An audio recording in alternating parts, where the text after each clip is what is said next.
So here we are, guys. This is the newest purchase and addition to the shop. Not something that normally I could afford to get, so I am extremely excited to be able to have it in the shop. A little bit of an unknown now.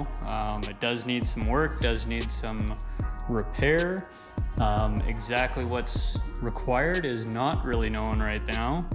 But we're gonna start digging into it and see what it is. But for the price I paid for it, I figured the mystery was well worth the trial and error to see what we got. So there's definitely some parts here that I could sell if I needed to, but I believe the machine is salvageable. Nothing major's gone.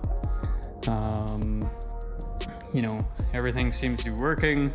Motor's in good shape. Everything spins. Now this does have the helical cutter head on it, which is absolutely phenomenal. However, the previous owner did fully understand the value of all the carbide knives. So all of the knives are gone, all the screws are gone, so those will all have to be replaced. He did not have a manual for it, so we did have to go and find a manual, which was harder than I would have thought it would have been. But I did have to contact Laguna directly, and they were able to get me a manual for it, but it wasn't on their website or anybody else's website. So the model that I have here is an M-Plan 2011-0130, so it is the single phase 7.5 horsepower 20-inch thickness planer with the, I think it's called a ShearTech 2 cutting head on it. So quite excited about that. A lot of cutter heads, so trying to find a good deal on those right now. So we do have 132 cutter heads that we do need to purchase. Outside of that, so here on the gear side, we got a lot of slack in this belt, or in this chain. So there is a chain tensioner that goes in here somewhere that we do need to purchase. And so that's missing for sure. This knob was missing. This is for the 2 feet adjustments in and out. We do have the wheel for raising the bed and lowering the bed. However, the key and the nut are missing.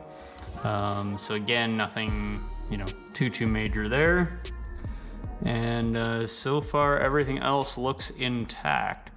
So we are going to dig into the gearbox a little bit, make sure that's looking okay before we fire everything up, and get the chain tensioner and all of that sorted out, because I just rotated it by hand and all the slack ended up down here, which probably isn't where we want it. So there we go. That's what we've got so far, and we'll start digging into it and see how good of a deal we got, or whether we got kind of hosed. All right. So when I bought this, one of the guys who had worked at the wood shop did happen to mention that there might be some gearbox issues. Wasn't necessarily the best salesman, but you can see here in the oil there are some medical particles, and we'll have to dig into that a little further and see what we need to replace in the gearbox, and whether that's just regular wear or whether there is something to be more concerned about in there.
So I don't know if you guys will be able to see, but where this gear is mating with this gear, there's definitely quite a bit of wear.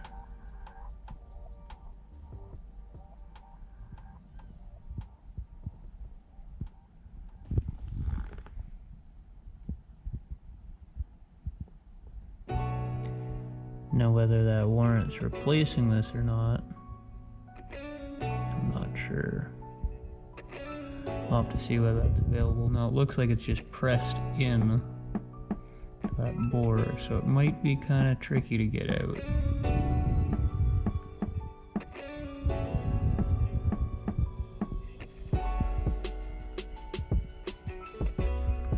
But other than that, the rest of the gear is looking pretty darn good shape. So now that would be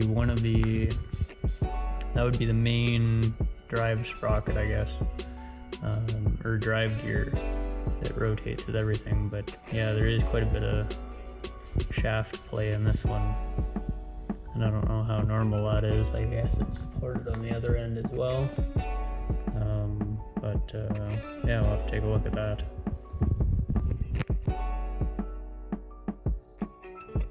So I was just going to walk you through the start of the rebuild process here.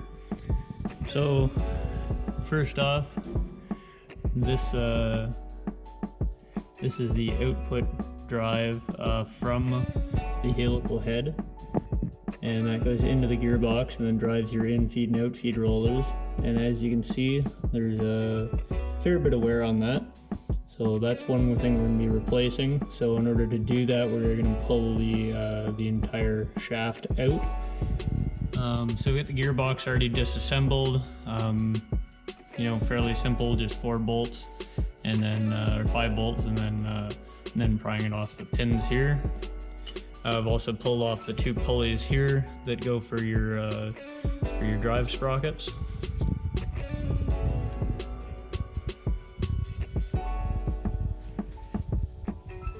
Down here, we've loosened off the top nuts and pried the motor up, releasing the belt tension. And here we have removed the 3 belts off the drive side.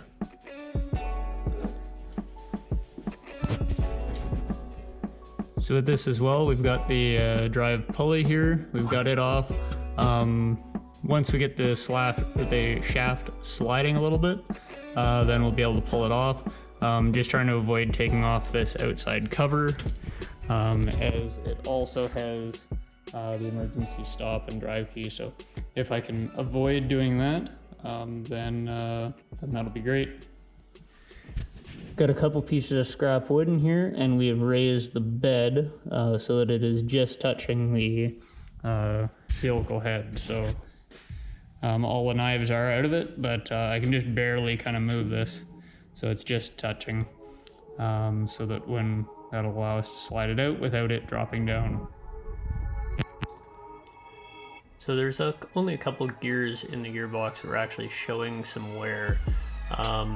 However, there was quite a bit of play in the bearings. You can see kind of how the shafts are sitting off to an angle. So I decided that I would replace all of the bearings in the machine, as well as all of the gears. I did price this out from Laguna, and they were actually remarkably affordable, if you will. So I think to rebuild the whole gearbox, we were less than $100. And then this bit on the end of the shaft, originally I thought this was part of the ShearTech shaft, but it's actually bolted to the end of it. And so there is an Allen screw that you can reach through the end of that hole. You need a fairly long Allen key, and you can take that part of the gear off. So you do have to remove the shaft, but then once you have the shaft removed, then you can pop that off, and I replaced that as well. So at the end of this, the entire gearbox was all brand new. All new gears, all new bearings, as well as the gear on the end of the ShearTech shaft. So I got the gearbox all stripped down now. So there was the 3 shafts. Used a bearing puller to pull everything out. And then some pry bars to just try to grab both sides of whatever I could grab onto, basically, without causing damage, and gently remove the bearings that were inset here. On the cutter head itself, we've got the drive end, or the non-drive end, disassembled. So this guy went on there, so that's the gear. You can now get a bit better look at and see the wear that we had on that one. So that's just got an Allen key right down the center. You probably can't see it because it's too dark. And then that comes off there. And then we had one bearing on this side that we pulled off. This guy right here. And then on the other end, we've got one larger bearing here that we pulled off. So I just got the cutter head reinstalled. And a couple things I learned on reinstall will make your guys' life a lot easier. The bearing fit on the driven side here.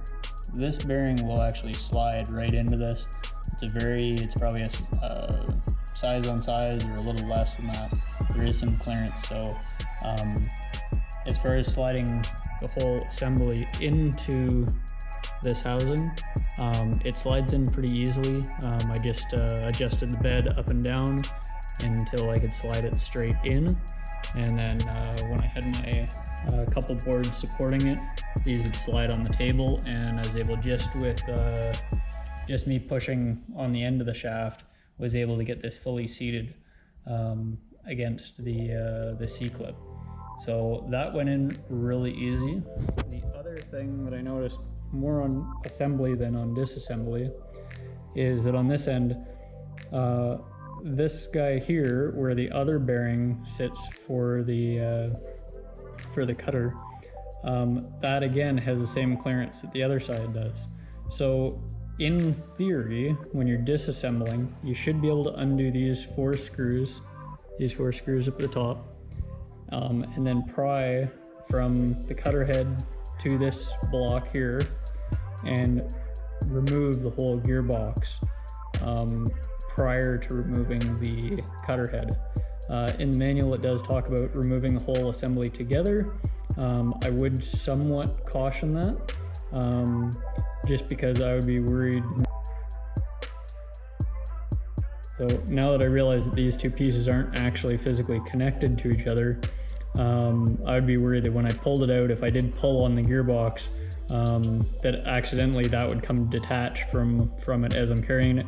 The whole assembly does weigh quite a bit. The gearbox is fairly light, but the cutter head is definitely weighs a few pounds. So if you're trying to carry it with the gearbox and the cutter head separate while you're carrying it in the shop, you're going to be upset. So the other thing too is that when I did buy the machine, as you guys as probably aware from earlier in the video, the guy had taken out the cutter heads before he sold me the machine. I would strongly advise that they removed prior, because you are kind of manhandling it, and if you had all the carbide cutters on it, you would for sure. I can't imagine not cutting myself. So having them removed was probably key to pulling this unit out safely and putting it back in. So another little quick tip, when I slid in the gearbox in that last video, and was all excited because I had the gearbox and the main shaft in and all bolted up, I had forgotten about the drive pulley. And the drive pulley you can't put on with this whole case here still on. So you do have the start and the emergency stop button here, so you gotta unwire all of that to get that off. So I did have to undo the gearbox, take the gearbox back off, slide the shaft back so that I could get the pulley back on. I guess if you do it a couple of times, you get quicker each time. So I've got the feed side back together. So I had to put on these two pulleys and this sprocket here and get it all sorted out. this is a new tensioner. This one was one that was missing when I purchased the unit, so I had to get this whole assembly. I kind of loosely knew what was going on because this piece was still here with the unit. I got it filled with oil through this spot here, which took longer than it should have, and don't have any leaks, so things are looking good there. And then this tensioner was with the machine, but it was kind of sitting off loose. So yeah, taking a look at the manual that has some CAD pictures in it, but they aren't exactly accurate. They actually had this tensioner going underneath and pushing up on it with this spring and tension, which I don't think would have worked very well. So I've got it in this configuration. Seems to be working quite well.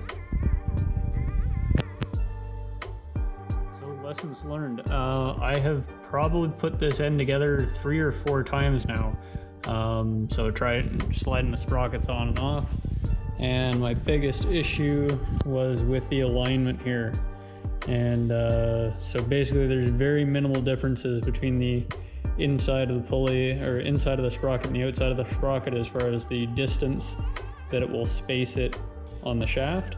And so, you know, of course it went on, everything looks good, the surfaces all match up. However, I couldn't get the alignment here right. So lots of combinations of on, off, and frontwards, backwards, whatever. But finally got it, and a few brain farts along the way when you don't have the chain quite on and you slide the sprockets on, realize you got to slide them all the way off to get them. So but yeah, no, I think everything's aligned, everything's tensioned, and we should be good to go. So this is a picture of the ShearTech inserts and the screw that holds them. Very different than a lot of the other inserts that are out on the market there, so I don't know whether they're cross compatible. They do seem to be a little bit thicker. They do have a little indication mark on them, so you know which way you've rotated them, which is quite handy. And then they do have sort of this much different screw than I've seen. Even McMaster Car, I couldn't find this particular torque screw from them. I had to get this direct from Laguna, and then I did go with the inserts as well from Laguna, so to keep it all factory and all correct. A little bit more pricey than some of the ones that are out there for some of the other brands, but you know, the performance after the fact has been great, so can't complain there. The screws do come heavily coated with some lubricant. Originally I did not rinse that lubricant off when I did the installation, and found that the breakout torque was actually pretty low the next day. I did go back kind of second guessing myself, and so I did undo everything, pull everything out. I hit everything with a bunch of degreaser and sort of brake clean and that sort of thing, and then blew it out with compressed air, and then re-cleaned all of the screws. So I was putting the screws in dry rather than lubricated, and back to the same torque. And the next day came back, checked the breakaway torque on them, and they were still holding really nicely. But some of them, even though they hit torque while lubricated, when I came back the next day, there's a couple that were barely hand tight sort of thing. So I don't think I missed them with the torque wrench. I think it was just them being lubricated. Definitely made it a lot easier for them to come out. So went back, redid them, and you know, I think that long term will be a lot better.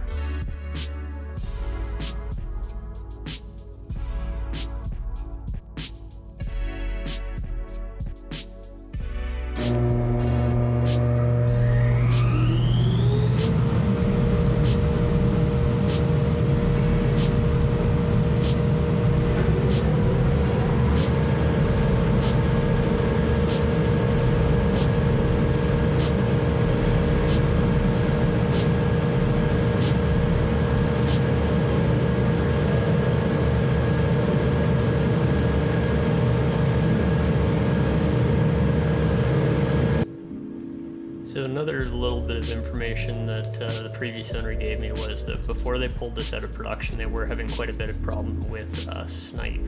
So during this initial sort of setup and test running of the machine, I kind of set everything back to original. So I went back, I flattened the in-feed and out-feed beds so that they were completely level and sort of square and flat to each other.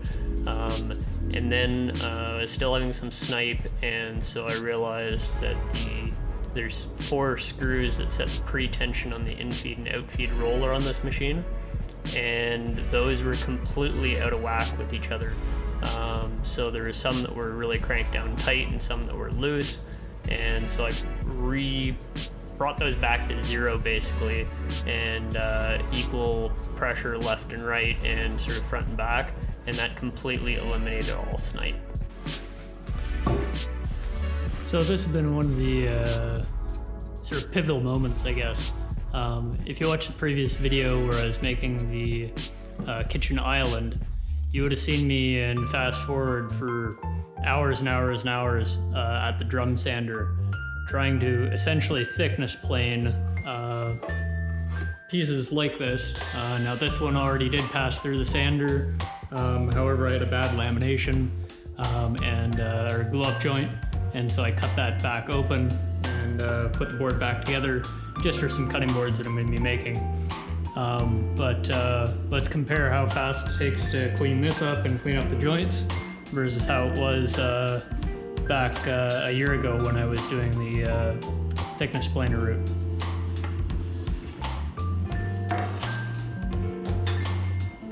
Correction, with the thickness sander.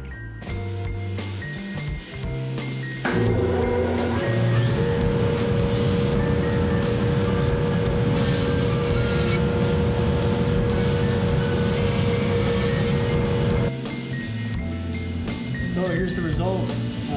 Very happy with it. A couple passes. I was just trying to take really light passes. I didn't want to cream through more walnut than I needed to, and I wanted to save as much as I could for the thickness as I was making these into cutting boards.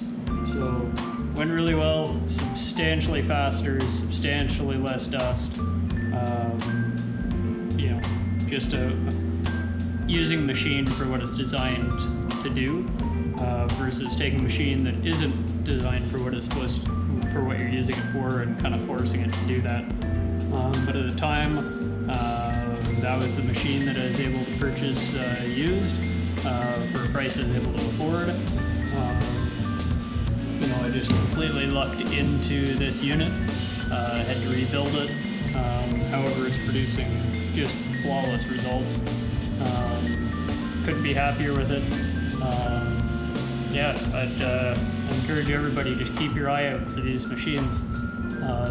Every once in a while they do come available, and at a price that the average guy can afford. You just got to be the first guy there.